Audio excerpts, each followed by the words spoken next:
Hi, everyone. This is Anna Hoover, and I'd like to welcome everyone to the January 16th, 2014 Research in Progress presentation for the Public Health PBRNs. Can you believe we're in 2014 already? It doesn't quite seem possible to me. I wanted to thank everyone for joining us for this first meeting. We will be getting underway in just a moment. Glenn sends his regrets, as often happens. He is on a plane at the moment, so we will be plugging him back into today's happenings when he lands. But for now, Lizeth and I will be your cruise directors for the next hour and a half. Lizeth has identified a way for you to access some resources today, and I'm going to ask her to take over and tell you a little bit about the new download functionality as well as the links. Lizeth? Thank you very much, Anna. As you can see, I'm floating this little box around your screen, and this has some useful resources for today. Anna later on will be talking about some deadlines coming up for some dissemination opportunities, and so while we talk about them on the screen, you can actually click, and it should open up a different window to the various sources. In addition to that, on the top screen where you usually see our happy faces, you have some ability to download PDF documents that will be relevant, as you will see later on in our discussion. So we're trying to be able to provide information to you more quickly, especially this is right on time information. So we hope that you find this helpful, and please let us know if you have any questions. Thank you. Thanks, Lizette. And the reason we bring that up at the beginning is because as we're watching the presentation, as we're listening to the Tennessee PBRN talk to us about their work, if you want to go ahead and download any of those files, they are up there for your downloading abilities. So that said, I'm going to go ahead and turn the presentation over to our colleagues at Tennessee who've been working on the Improve grant. And Paul, are you there? We are here. Hello. Hello, Paul. Terrific. You guys have it now. I think Lizette's going to hand over advancing. Actually, I've asked Lizeth to keep control because the three of us are in different places. That's so fine. Easier for her to maintain. Am I coming across okay voice-wise? Yes, perfectly fine. Okay. Wonderful. Well, good afternoon or good morning or good day to everybody. It's a pleasure and a privilege to join all of you by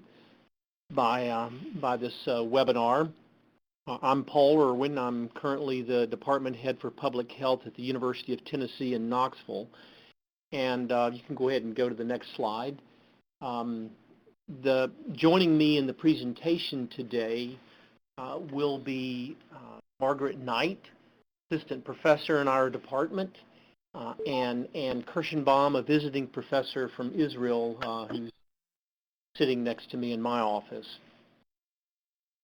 I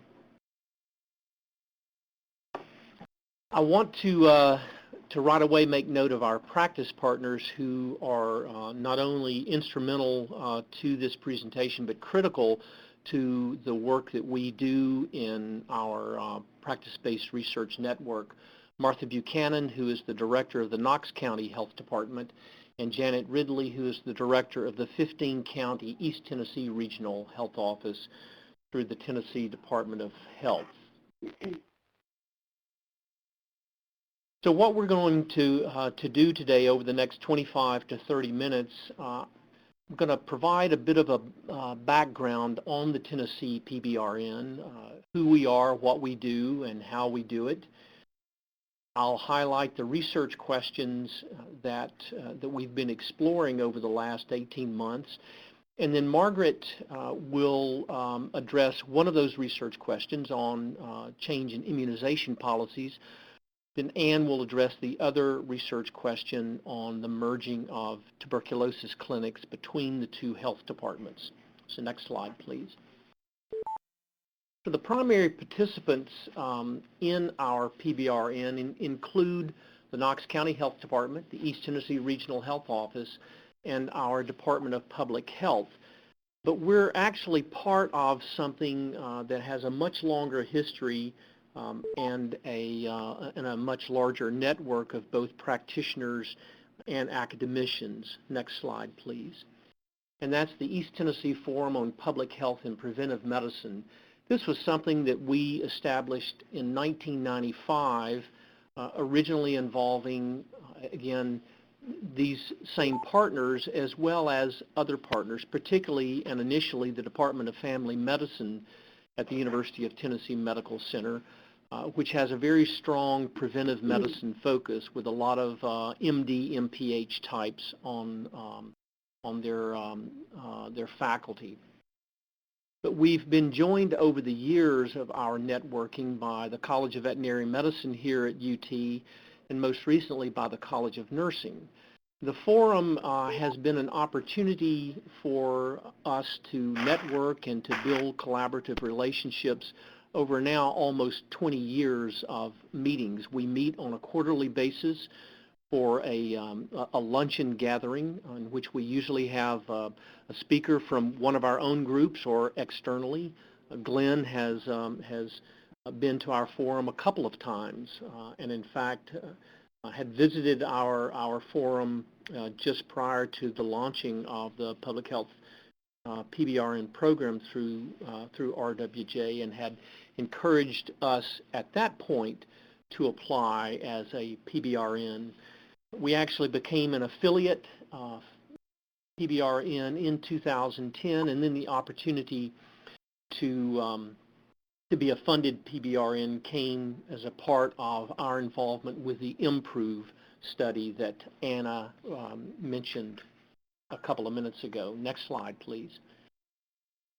To give you a little bit more background again on the partners, the practice partners, the Knox County Health Department, the Metropolitan Health Department, which reports to the Knox County government and provides a very broad and deep range of services, including a full range of prevention and treatment, but it also has services such as air quality. It has oversight for EMS for the area and other major services, the school health nurses, for example. The East Tennessee Regional Health Office, as I mentioned, comprises both the regional office and then has oversight for 15 county health departments that surround Knox County. And it's under the umbrella of the Tennessee Department of Health at the state level. So we're one of these mixed states, if you will, with a combination of metro health departments. There are 6 of them, and then 89 rural or suburban county health departments that report through regional offices to the state. Most of the counties in the East Tennessee region are suburban or rural Appalachia, and most provide basic set of public health services, with some providing a sort of a minimalist primary care. One of the things that we think is a strength of the sites is that even though there is a mix, again, between metro and state oversight, all 95 counties throughout the state utilize a similar information system known as Patient Tracking, Billing, and Management Information System, affectionately referred to as PITMS, which sounds a lot like pitiful, but it's not supposed to. Next slide, please. The health department regions, there again, just a picture of what we look like, so you can see with the, I guess, moving from the right towards the left, the second red county is Knox County, and then those 15 sort of greenish blue, I don't know what color that is, counties that surround Knox County is the East Tennessee region. One of the things that is of importance, though, is that the metro regions, while they only comprise 6 counties, they account for 40% of the state's population. Next slide. So for our Tennessee PBRN, here is a little bit more information on the range of services and activities and size of these health departments. So in the first column, you have the Knox County Health Department, and you can see that it's a fairly large health department that covers a catchment population of 430,000. And then you can see in the second column the combined 15 counties of the East Tennessee Regional Health Office. But then in the third and fourth columns, we gave the range for the counties within the 15-county East Tennessee Regional Health Office. So they range in size from a health department that has 10 FTEs to a health department that has 43 and serves a county of 123,000. So again, quite a range of counties within that 15. So once you include the Knox County Health Department, bless you, the range of health departments really does reflect the entire range of health departments that we see across the country, from pretty small to fairly large size. Next slide, please. The three changes that we focused on as part of our improve activities in the area that are of interest and concern include changes in federal funding for immunizations, particularly with the recent changes in federal funding streams in support of childhood immunizations and how that impacts service delivery through the East Tennessee Regional Office and the Knox County Health Department.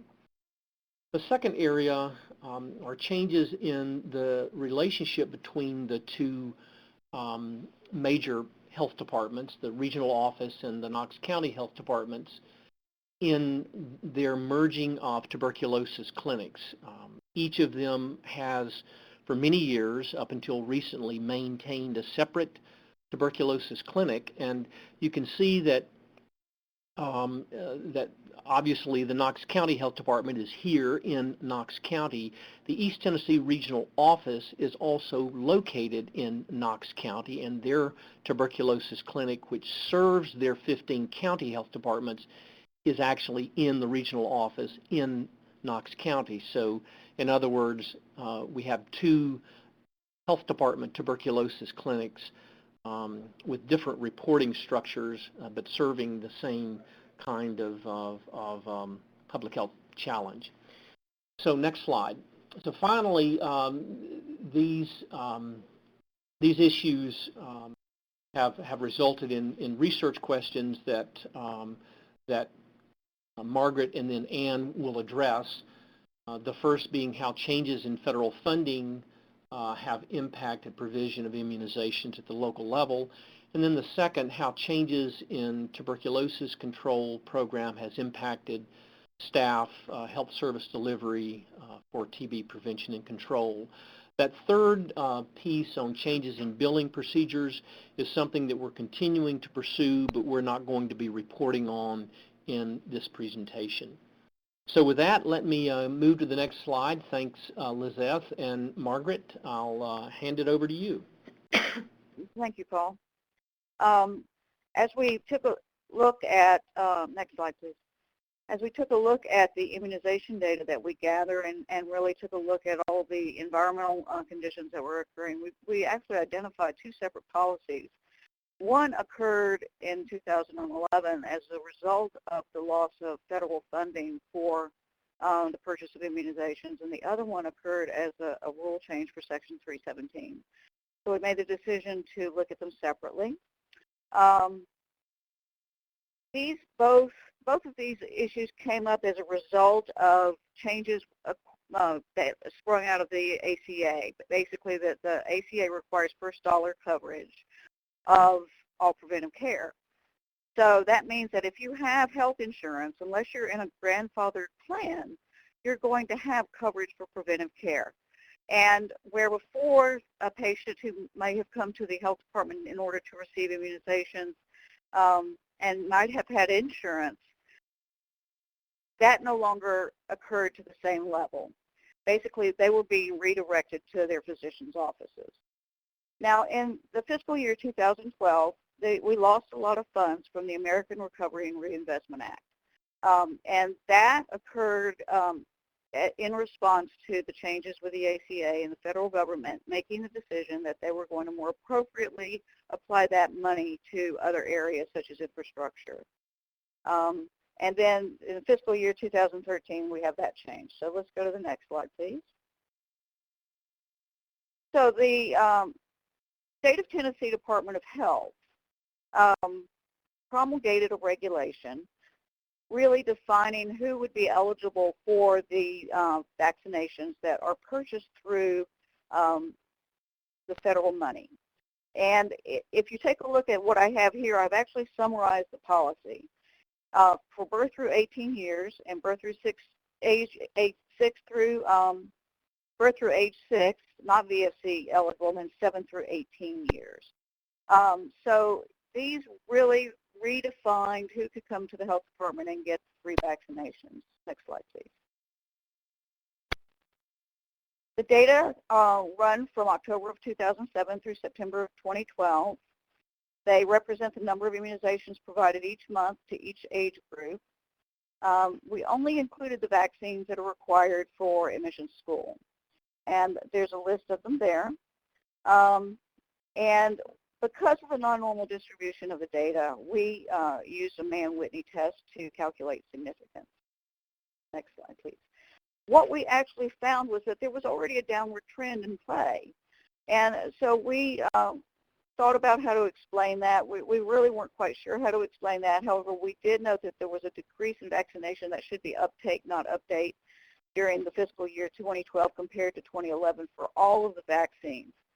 So there is an impact of some sort. We have a steeper decrease in cases of DPT, hepatitis A and B, and pneumococcus, and that was backed up by the Mann-Whitney figures in terms of significance. Now, in terms of the median monthly vaccinations for the 6 through 18 group, we do have a reduction in vaccinations of the DPT and hepatitis A and B vaccinations. However, statistically significant reductions in vaccinations in the older age group are only found for Hep A and B. This is interesting because if you remember, I was talking about the school-aged children, basically, being the more affected. But as it turns out, the policy actually affected the younger children as well. Next slide, please. The other study, the effects of changes in Section 317 rules, basically was directly impacted with fiscal year 2013 with new rules restricting the administration of vaccines.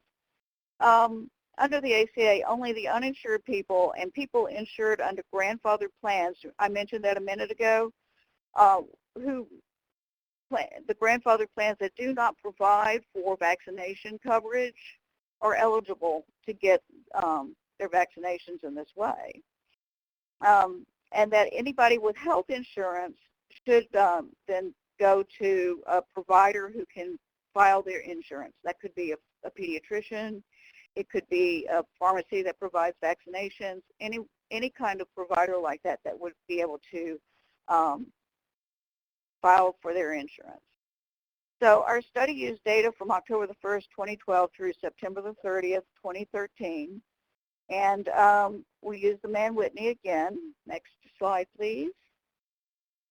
And we actually found very little decrease. This graph actually represents several years of data, but if you take a look at the time between 2012 and 2013, you'll see that with only maybe 1 or 2 exceptions, we actually have some leveling off or even going up in terms of uptake. This is the younger age group.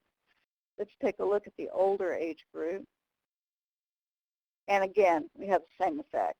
MMR, polio, and pneumococcus remain steady, whereas varicella, DPT, hepatitis A and B declined. However, none of them were found to be significant. It was very interesting sort of information to have. Thank you very much. Now I'm going to turn it over to Dr. Kirschenbaum. Ann? Hello, my name is Dr. Ann Kirschenbaum, and I'm pleased to be able to tell you about my study about the merging of the TB clinics.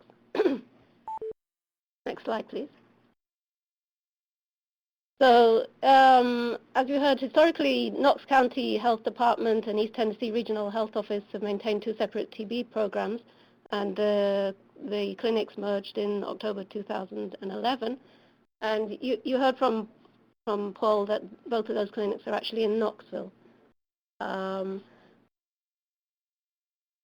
Previous to the merger and after the merger, TB tests are done in the counties by the county nurses, and referrals are made for latent TB cases or for suspected active cases. The kind of changes that happened after the merger are that the physician stopped going to the East Tennessee Regional Health Office and was only present in the Knox County Health Department. The nurse practitioner who was working in Knox took on the role of assessment of the latent TB cases, and there was a new staff member in East Tennessee Regional Health Office who was a liaison nurse who provides liaison between the county nurses and the Knox County nurses for TB management, and also helped the county nurses with contact investigations.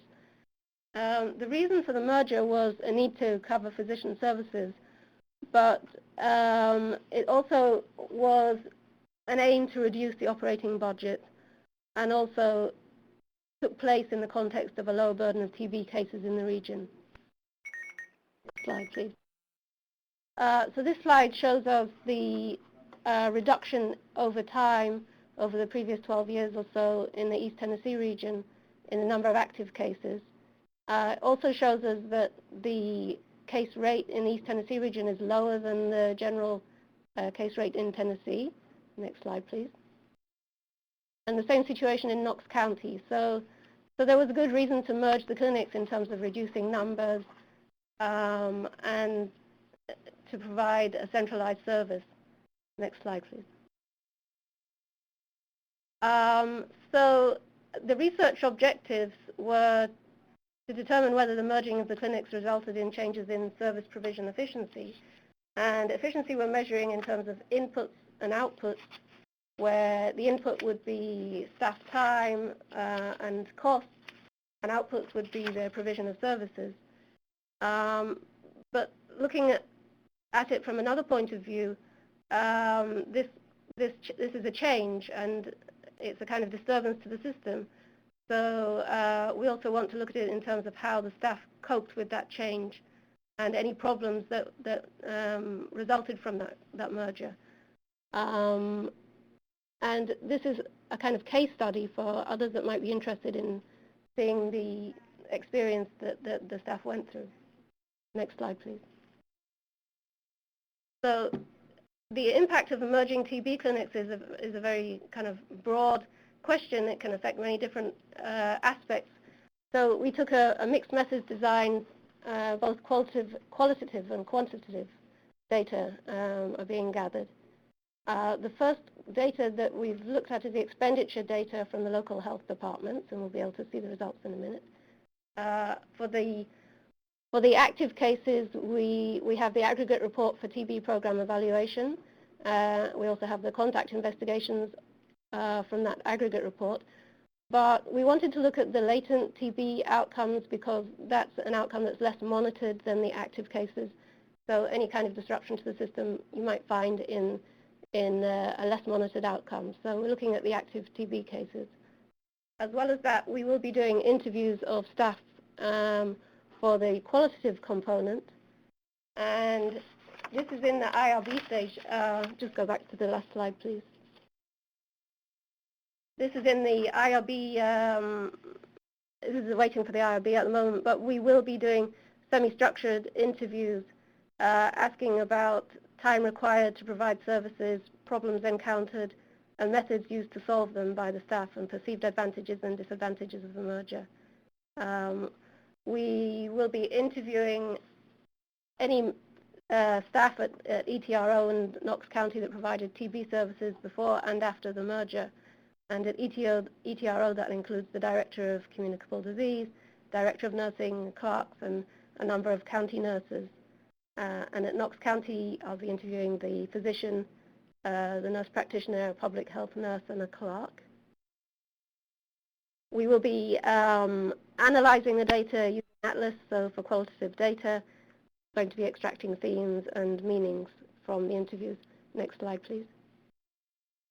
So this is the result from the first set of measures that I said we were looking at, which is the expenditures or the costs.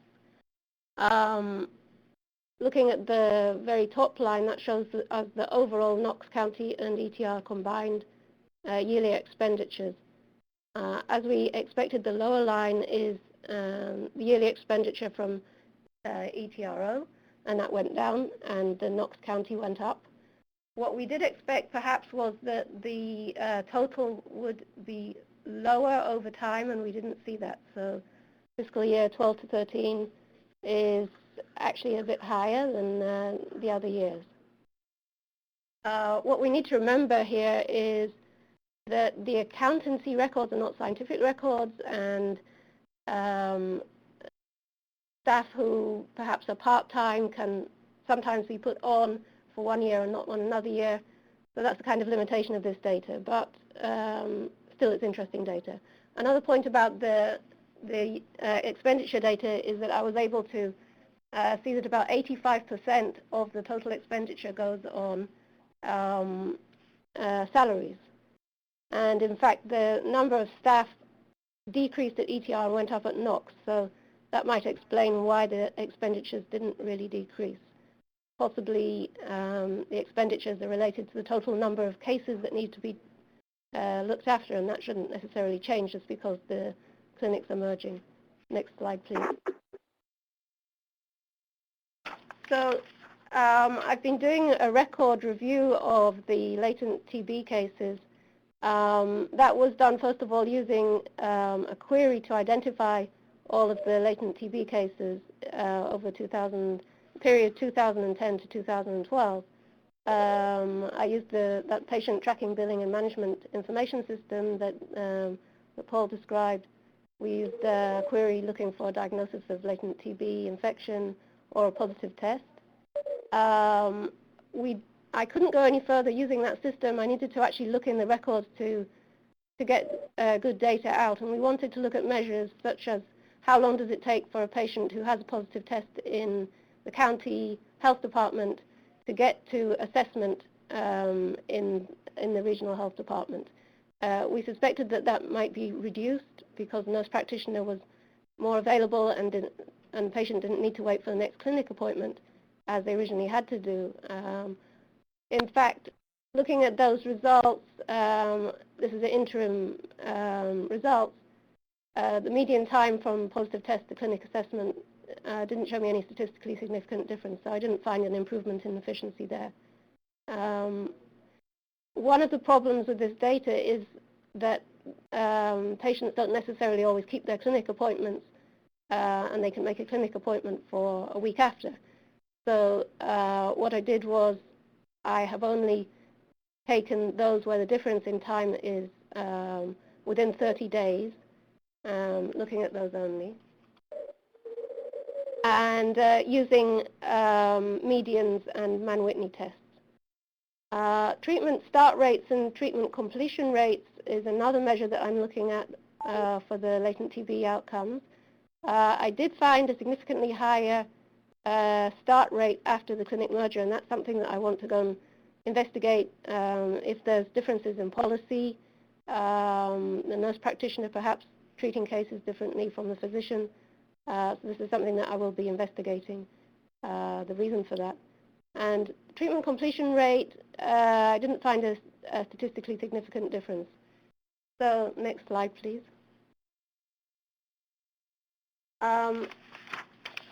Overall, in the year following the merger, we didn't find any improvements in efficiency that originally we thought we might do. But then thinking about it from a different direction, this is a disruption to the system, and it wouldn't be surprising that efficiency doesn't necessarily increase after that kind of change, and it might take a few years to see the actual final result. So we would like to follow this up over a few years to see what happens. Maybe efficiency will improve and maybe not, and then we'll have a better idea over the next few years. I'll hand back to Paul for the final presentation. Great. Thanks, Ann, and thanks, Margaret. Just a couple of comments on some of the things that we learned in this work before I mention next steps. And Ann just alluded to this.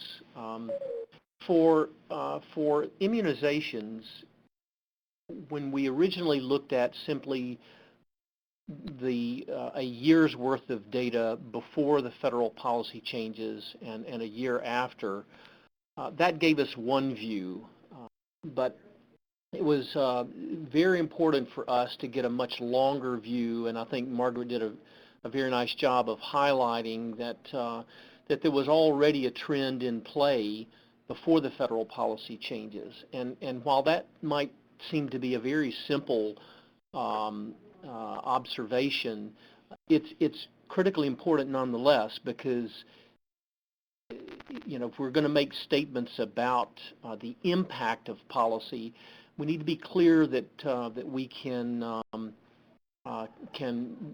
do the best we can on identifying cause and effect, and in the absence of being able to identify cause and effect, explain why.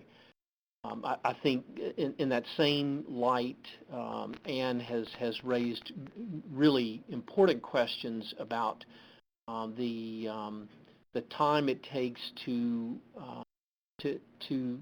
change something like a major service delivery project or program within health departments, and so measuring efficiency over a period of 2 or 3 or 4 years or even longer will be important for trying to better understand this. I think Ann also provided us with a good example of how an initial view looking at only quantitative data has led us to the need to gather qualitative data to hear the real stories of public health nurses in the counties on their experiences in actually being able to move patients through the new system. The third thing that I think that we learned and are still learning through this is that although the health departments throughout Tennessee, as I mentioned before, share this common PITMS information system, it is amazing how different even one county health department with another county health department might actually code information, as I think that you can appreciate. And so being able to sit down with systems people in both of the two major health departments, the regional office and the Knox County Health Department, to come up with clear definitions on indicators and how the data were to be defined was really very, very important to our moving forward, the proverbial wanting to compare apples to apples. And I think all of our improved colleagues who have been gathering data on indicators can certainly attest to that as well. So for next steps, we want to continue to follow the immunization service delivery to further document change and understand particularly the impact of the Affordable Care Act on immunization service delivery through public health departments. As Ann mentioned, we want to complete the measures of efficiency in merging the TB clinics, which are going to be primarily qualitative data. And then identify new opportunities for collaborative research across all of our PBRN partners, that is the larger forum. Next slide. Next slide, please. Yeah, thank you. We think that some of the research possibilities include defining the relationship between public health PBRNs, and academic health departments. This is an area of intense interest across many areas in the country, and certainly one here. We do have a formalized academic health department arrangement with the Knox County Health Department and have one in process with the East Tennessee Regional Health Office. PBRNs, particularly public health PBRNs, share many similarities with academic health departments and vice versa. We think that PBRNs give us the opportunity to develop the evidence base for the value, the added value of the academic health department arrangement, and it's something that we have interest in pursuing. And then finally, as a part of all of this, to put students in the center of this to result in student-led practice-based research. So with that, next slide, I think we've come to the end of our formal presentation, and we'll stop here, and we'll be glad to try to address any questions or comments.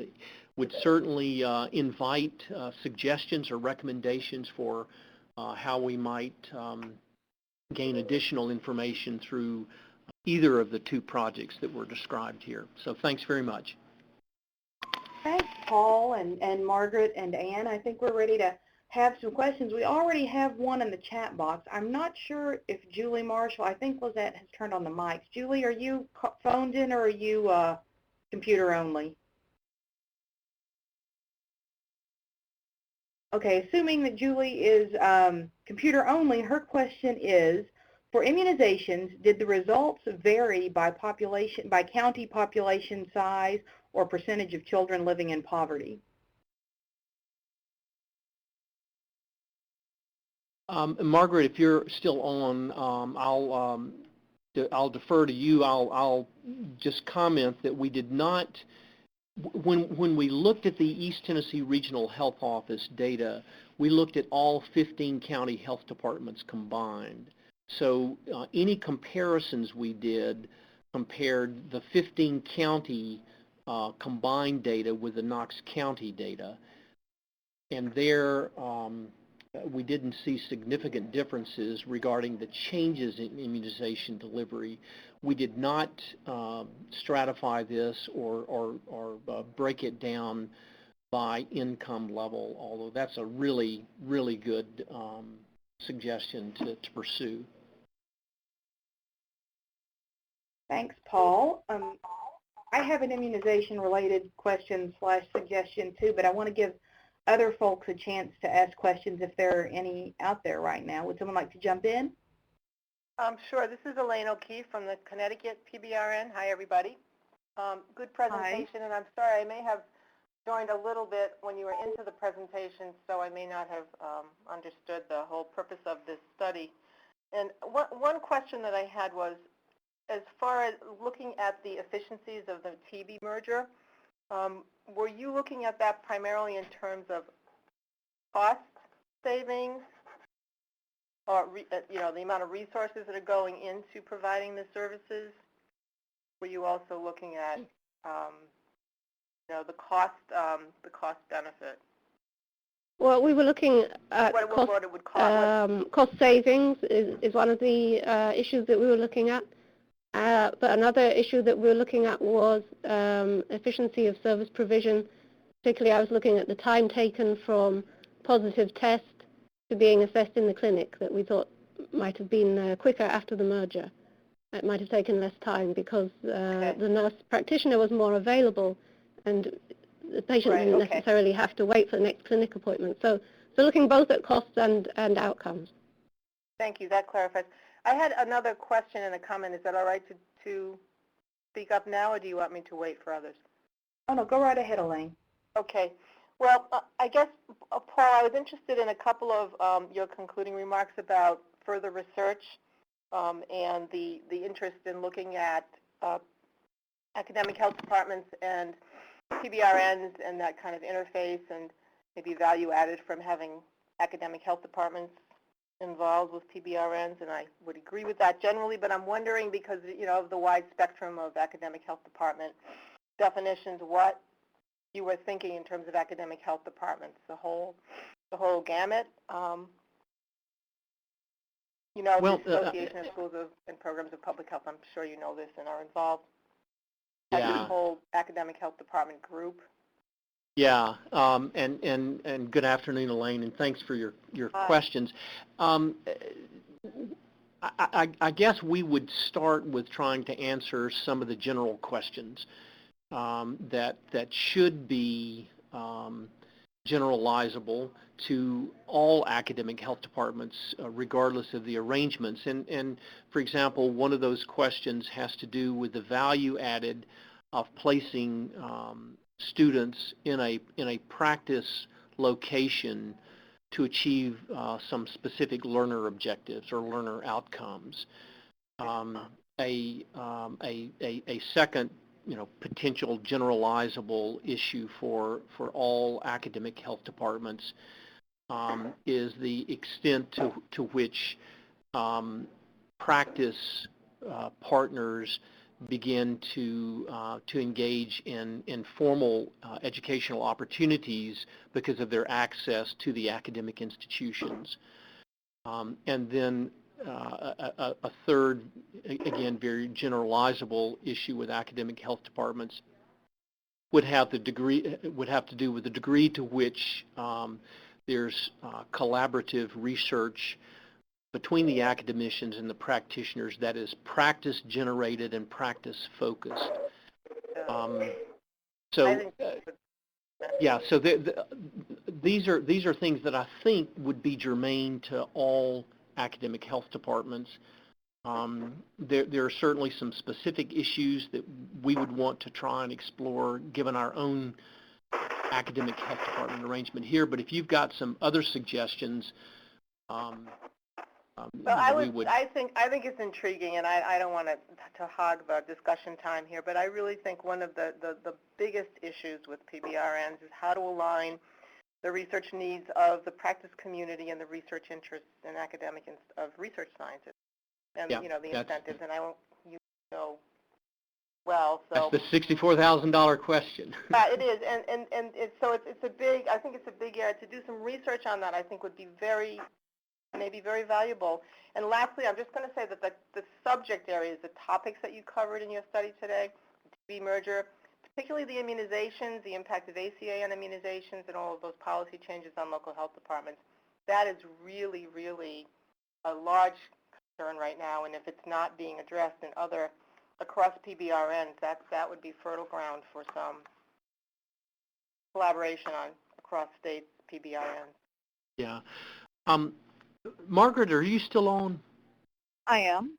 Because Margaret is not in the same room where Ann and I are sitting, and so I can't look across the table at her, and so I want to encourage you to please respond to any of the comments or questions so far as well, please. Well, I know that when Carol and I were working on some of the AHD studies, we really did find a wide spectrum of what are things that are called an academic health department, but the nature of each one of them was very different. Yeah. And so I think you're right in terms of really maybe just initially trying to pin down what you would want to call an academic health department, whether it's, a very informal agreement between two units or whether it's a more formalized and very active agreement between two units, and how you would be able to compare one to the other when they're really very different things. So I think those are all very important issues, but if you could get through those initial issues, I agree with you. I think there's a lot of value to be found in studying how the academic health department units work together. Thank you all. I'll be quiet now for a very good presentation. Thanks, Elaine. Are there any other questions from the audience? I know that technically we're out of time for questions, but I'm going to implement moderator prerogative here very quickly. I am particularly interested in the immunization piece for a number of reasons, Paul, and particularly given the downward trend that you noted at the outset. Obviously, from my own research arena, I'm concerned about the effects the media coverage, history issues like that can have on trends. And you mentioned building the evidence base, but I think another potentially fruitful future direction is thinking about the evidence base that exists in terms of health behavior interventions and in terms of health communication interventions, and thinking as PBRNs about how we can take things that have been proven efficacious and are maybe sitting on a shelf in some university somewhere after the journal article got published, and using our networks to study how best to implement those tools to hopefully reverse those trends down the line. Because I know while we as a group are also very much interested clearly in identifying where the problem areas are, I think another fruitful area to go once we know what the problems are is to try to figure out how to fix them. And that immunization piece is a tough nut to crack, and I would be really interested in talking with you, and I would be really interested in all of you thinking about how the networks exist as potential avenues for maybe reversing some of those trends despite some policy issues that may also be having serious impacts. And Anna, I welcome you to come on down to your homeland, and you can do a second PhD in answering your questions, because we've just begun to scratch the surface. I mean, we can identify, for example, that indeed there have been changes in immunization service delivery, but why there have been changes. These changes may not be negative in that sense. They may be changes for the right reasons. We don't know that, but you really bring up some critically important issues for us to consider, and I really do appreciate that. Well, thank you, Paul. Are there any other questions for the Tennessee team? Hearing none, I'd like to thank Paul and Margaret and Ann once again. This has been a really interesting presentation. I think there's a lot for us all to think about, and as we go forward with our own research designs and with those improved data analyses. Speaking of improved data analyses, I think it's time to switch to the next slide and start going down. Let's see, I actually have control of that. And start going through some of our PBRN research updates. The improved projects, those are our multi-network projects, are closed out in terms of data collection and in terms of reporting to the foundation, but they are all in data analysis phase. I know Paul and his team has already gotten a publication out the door. I'm not sure who else has done that as yet, but I know that the Tennessee team has. So those data analysis pieces are moving forward. Is there anything any of the improved grantees or anyone else would like to say or perhaps ask about that process?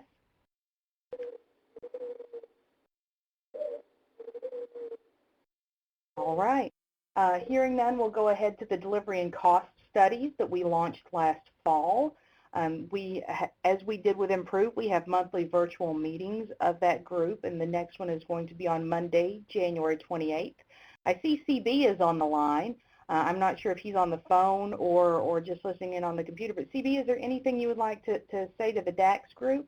Yeah, just a heads up that a reminder that on the 24th of January, before the virtual meeting, is the deadline for the second version 2.0 of your protocol instrument. So just a reminder, and I'm going to give out individual email reminders or guidance this coming Friday on the 17th of how, where and how to put the new versions of your protocol instruments in the Dropbox. So just as a heads up for those on working with the DAX.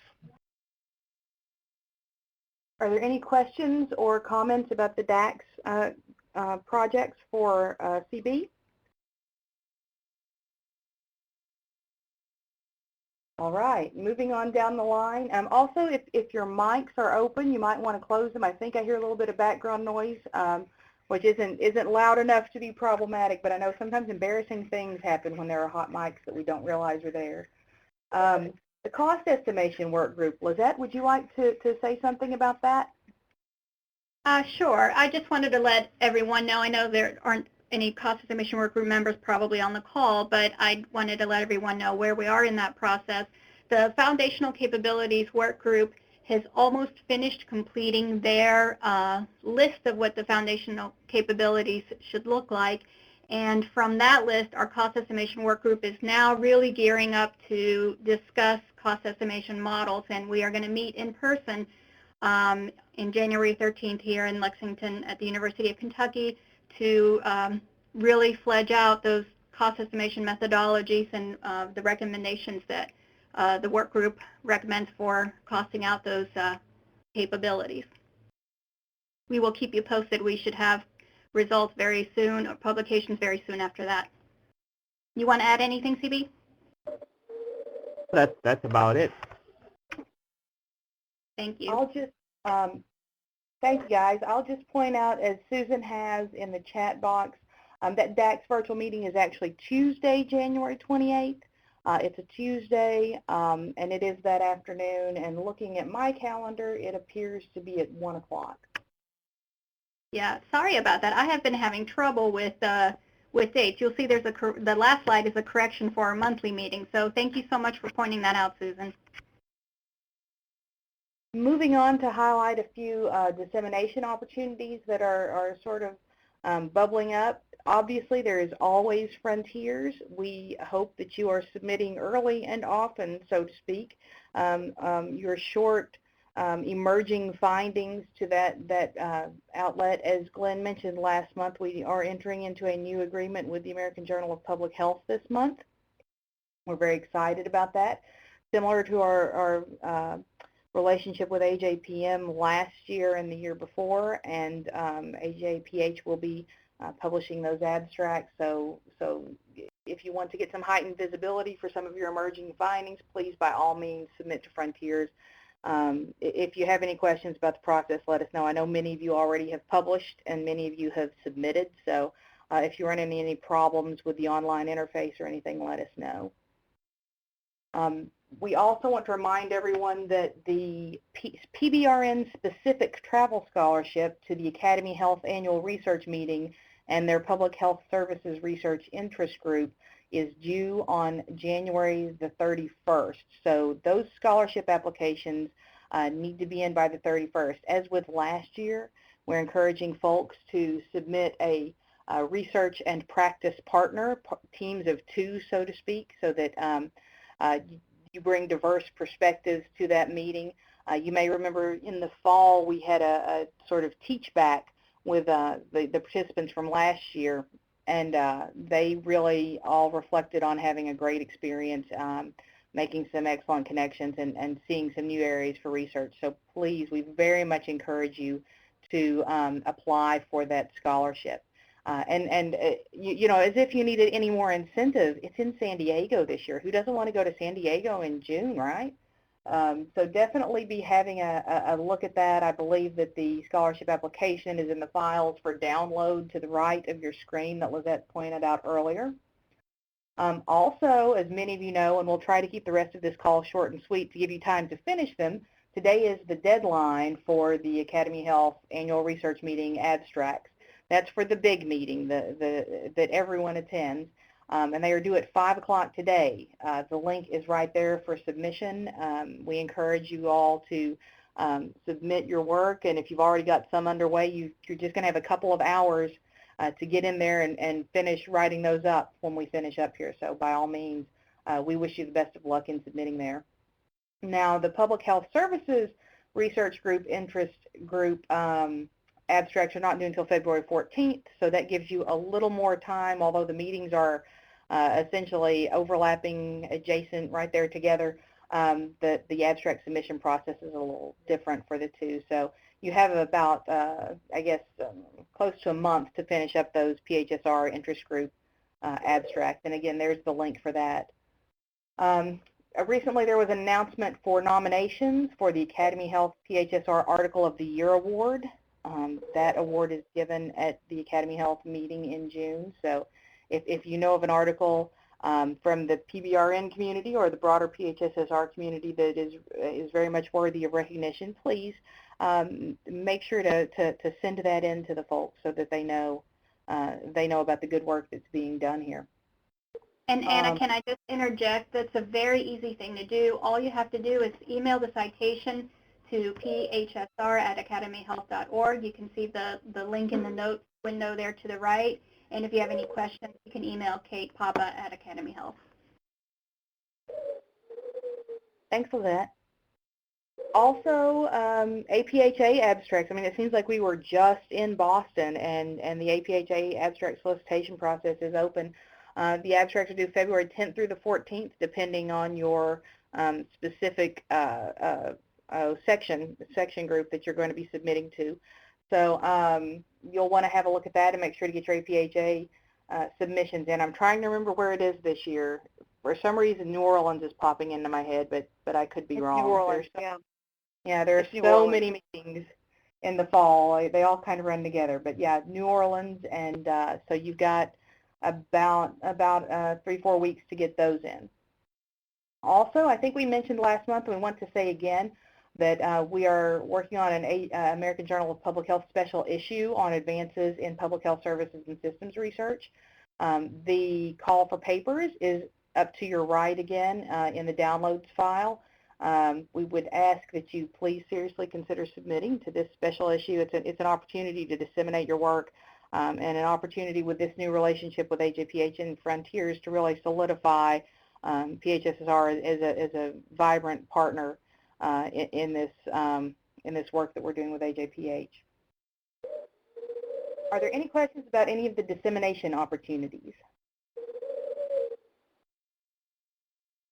All right, hearing none, we'll move ahead. Funding opportunities, quick strikes. The call for quick strike submissions is up to the right. We have been through 2 cycles of submissions this year. I believe the next deadline is the last day of February. So we should be, we received a healthy set of submissions in December, and we should be getting in touch with those who submitted hopefully in the next 3 weeks or so. They are still in review. We had more than we expected, honestly. It was a great set of submissions. So the review is taking maybe a little bit longer, a week or so longer than we had anticipated. We were hoping to be done by the end of January and have some responses back to folks, but it may be more like the beginning of February. So we'll keep you posted on that, but those should be coming down the pike pretty soon. And we encourage you to start thinking about your submissions for the end of February. Also, all of those initials and acronyms, PPRA, NOI, what on earth is that? I think we've mentioned in the past, and if we haven't, I apologize, but as part of the joining of the PBRNs and the PHSSR National Coordinating Center, our extramural activities are being streamlined, and we are getting ready to publish, hopefully in the very near future, another round of the postdoctoral research awards, which were formerly known on the PHSSR side as the Junior Investigator Awards. Those are going to be primarily training grants for pre and postdocs, and I think it's pretty exciting stuff. Now, at present, we do not have the funding in place for this. That is why this is a notice of intent to fund. It is a notice of intent to fund pending available resources from the foundation, and we are, as you all know, in negotiations for a number of things, including this and the reauthorizations, but the reauthorization of the PHSSR portfolio in general. I think we have mentioned that to you all in prior emails and on prior calls. So we can't promise that this is going to happen, but it looks likely that the PPRAs are going to be published later this year. The call will be published later this year, and we encourage you to have a look at that PPRA notice of intent and start thinking about likely candidates in your networks for that work. All right. Are there any questions about that? That's a little bit of an overview of that PPRA program. All right, you'll note as well that there is a HICFO call out right now, and there are, that is linked over here as well to your right if you're interested in looking at that call. Moving to the next page. Wow, that's a large screen. Lizette, do you know? Thank you. So we can now go to the next slide, which is down. Okay. Other meeting agenda items. We're going to be talking about the annual PBRN grantee meeting for the next couple of calls. As you know, that it runs right adjacent to the Keeneland conference, and we will be soliciting your ideas for agenda items over the next few weeks. So as you think of things you would like to see, we obviously want to do some recently completed and research in progress reports while we're there. We're thinking of having a panel of improved grantees and a panel of DAX grantees, just to see where we can link all of the networks into some of that work, or where that work can inform ideas for the other networks. So we definitely are going to put those items on the agenda, but we're interested in hearing more ideas from you guys about what needs to be on that agenda. Does anyone have any thoughts off the top of your head of something you would like to see at that annual grantee meeting in April?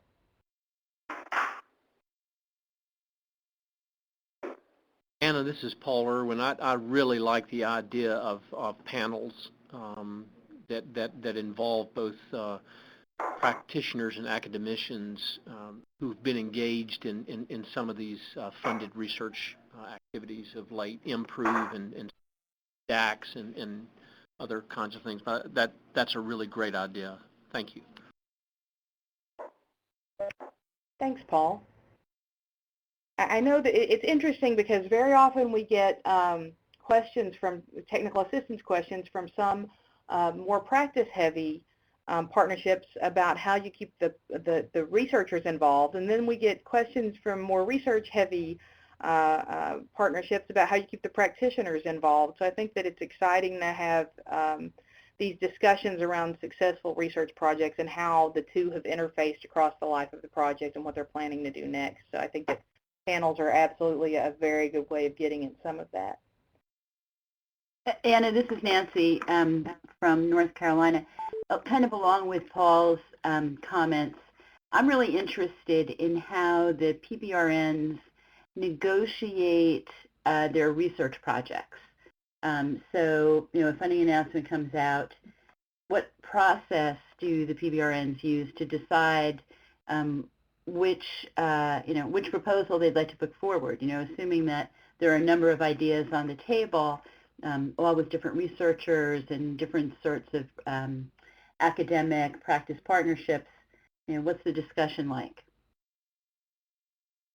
So perhaps a targeted discussion or a facilitated discussion of interorganizational decision-making processes, something along those lines. Very well said, Anna. Very good. Yeah. We did, when the PBRNs first started, there were a couple of panel presentations I remember. I can't remember if they were in Kentucky or maybe associated with NACCHO, but where there were representatives from some of the PBRNs talking about their processes, and I think it was useful. It was helpful. Yeah. Well, even I think that there can be great utility in replicating some of those discussions, because when we started, obviously, there were initially 6, I believe, and now we have 30 registered PBRNs. So, in fact, in the last year, we've gone from 24 to 30. So we have an explosion of PBRN activity around the country, and I think it's great when we can learn from each other and not reinvent the wheel. So we'll put that on our radar for the agenda for sure. Are there any other agenda suggestions?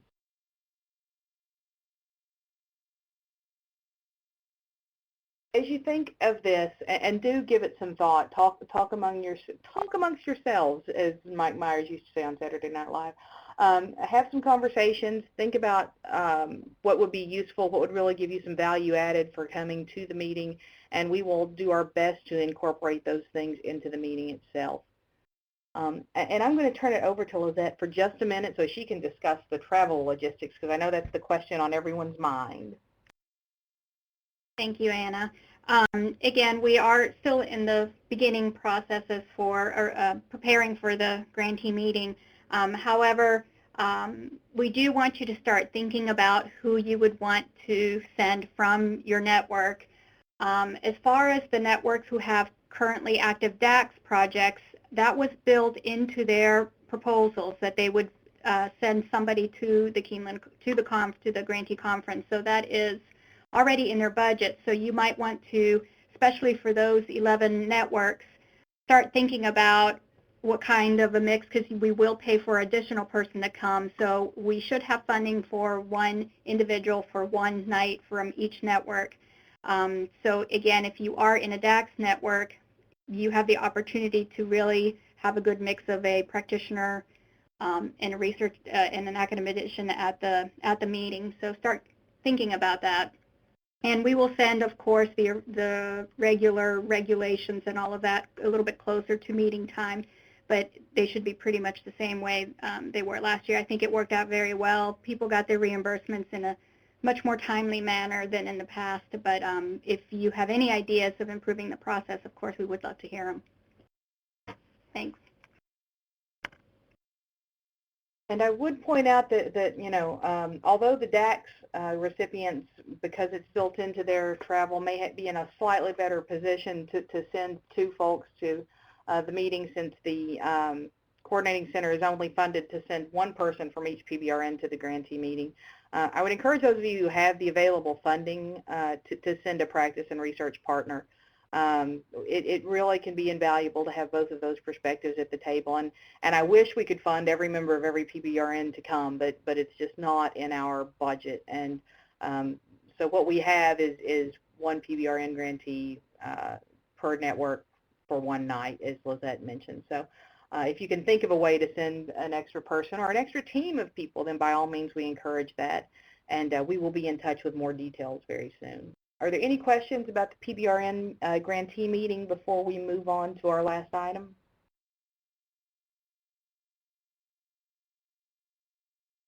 All right, thank you. A number of you have been very kind in sending in some of the information we requested back in December for the PBRN summative report and the PBRN final narrative report. As we mentioned at that time, we are in reauthorization discussions with the Robert Wood Johnson Foundation, and it is essential that they have an accurate glimpse of the breadth and depth of the work of the PBRNs, of the membership in the PBRNs, of what's being done and who's involved in doing it.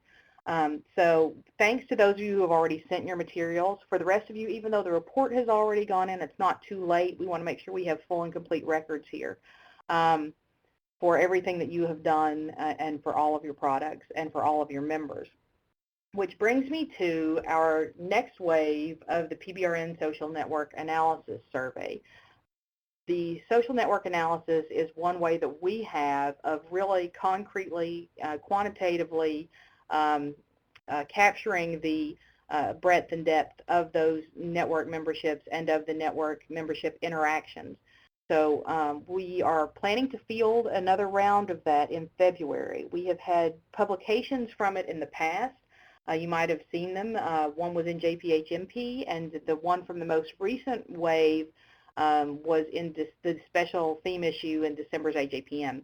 So that's some really key work that's raising the visibility of the PBRNs. But to begin fielding that social network analysis that we are working on, we need to ask, particularly those of you who have not already sent us your updated member lists in conjunction with our request in December for the summative report, to get us those network member lists. What we need on those lists is the name, title, organization, and email address. And Lizette has very nicely put down what we'll need here on this page. for each person who's involved in your network so that we can ensure that they are included in the survey distribution in February. We promise, as in past years, that we will provide you with some personalized feedback on our findings for your network that will allow you to better connect and engage with your network members. And it will help you really with brainstorming ways you can work with people on the core and the periphery. For those of you who do innovation studies, it's often pointed out that in networks, the most innovative ideas and the newest approaches come from people on the periphery of those networks. So that could, because they have a different perspective. If you're sort of all bunched in the core, then groupthink can set in. But if you have those folks on the periphery and you know about them, then you know who to tap when you need some really creative thinking on some issues. So these kinds of reports, these kinds of personalized reports, can be really helpful in thinking about your network structure and thinking about your network communication and thinking about who else you might need to engage and identifying where there might be some bottlenecks occurring. And you can also compare your network to others. But one thing I like to say is the great thing about these network analyses is that when we talk to CDC or when we talk to NIH and we show the network diagrams, we can show that there's no right or wrong way to do a PBRN. The structures are substantially different across the PBRNs, and that can be attributed to a number of factors, but the context is what's important. I see a message from Lisa. I'm going to just sidestep here about a longer conversation about how we're categorizing our partners. I recall having challenges between individual members versus organizational members versus individual members within organizations. It is most complex when we start dealing with departments or divisions in our state health department or our school of PH. All right, we will, as I said, Glenn is out of the office this afternoon, and the SNA has been his baby for a very long time, so we can have that internal discussion with Glenn, CB, and Lizeth and I, and we can talk about maybe providing some operational definitions for those groups before on the survey itself or in the instructions to the survey, so that we can do that. And we can pull you guys into that conversation. But this will give us an opportunity to raise that with Glenn when he's back in the office, and then we can have maybe a few minutes on a call soon. We might do an invited call to look at the particular constructs that we're looking at on that questionnaire. Will there be comparisons with our previous network analysis? Yeah. Very likely. Very likely. So that's one of the reasons we need to think very strategically about how we structure those definitions and make sure that we're operationalizing them the same way we have in the past. Anna, if I may interject for a second, I took a brief look at the survey instrument, which you can actually see on the link there in the notes window. The very last link is the survey instrument, and I think, again, I haven't looked at it. This was before our time, but I just looked at it as I was uploading it, and there was an attempt to really clearly state who these partners are, and I think before we go forward, we're going to have another look at that survey instrument and make sure that that is better defined. So that comment is very much appreciated, Lisa. We'll absolutely talk about that in more depth. Our goal is to field the instrument in February and try to get the at least initial analyses done by the end of March, and maybe have something to talk with you guys about at the annual grantee meeting. But we'll see, depending on how these discussions go. I think we can perhaps address some of the issues that Lisa raises and still meet our hoped for timeline.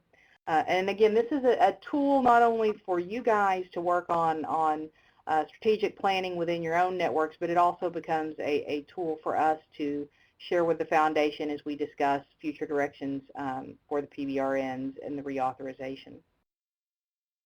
Let me see what else is in here. Yeah, the deadline for those lists, and we don't need to worry about the distinction necessarily between departments and divisions and such at this point on the list, I don't think. But the updated registry of members with the name, title, organization, and email address would be appreciated by January 30th. As Glenn has noted here, the survey is going to be in the field for 6 weeks. and we're hoping to have the analysis in time for the grantee meeting presentation, which I just said, so I've caught up with myself. And if you're interested in looking at those publications that we have put out previously and seeing the kinds of data that we collect and the kinds of analyses we do with this, there are the JPHMP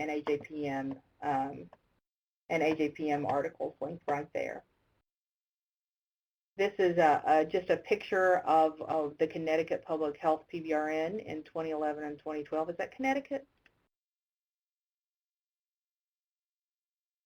And the network structure. Okay. So these are the kinds of data, and of course they obviously come with additional information when we send them to you. And not just pictures of lines and dots, but we actually include what they mean. Before we go, we want to let you know about a couple of corrections on our presentation schedule for 2014 dealing with dates. February 20th, we have Nebraska on deck. In March, we have North Carolina. There will be no call in April because of the grantee meeting. And you can see the rest of the presenters. If for any reason your network is unable to present on the month that you are listed for, you are more than welcome to negotiate switching months with another PBRN that's slated for a different month. Just please let us know so that we can make sure that we're talking to the right people at the right time. Are there any questions and concerns about any of that? And I did get a request for a change already, and I have not updated that slide yet. Okay. Wonderful. Any questions, concerns, comments, public relations work you want to do out there, folks? Anybody need to pitch anything?